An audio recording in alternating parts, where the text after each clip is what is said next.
Mukjizat terbesar Nabi Muhammad sallallahu alaihi wasallam adalah Al-Quran, yang satu huruf pun tidak diubah walaupun setelah wafat Rasulullah 1400 tahun.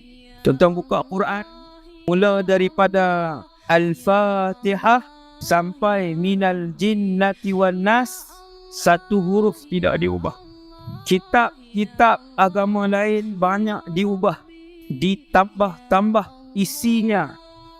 Apabila Allah sebut a'udzubillahi minasyaitonirrajim, inna nahnu nazzalna dzikra, sesungguhnya kami, iaitulah Allah, kami yang turunkan Al-Quran, wa inna lahu lahafizun, dan sesungguhnya kami yang akan menjaga Al-Quran.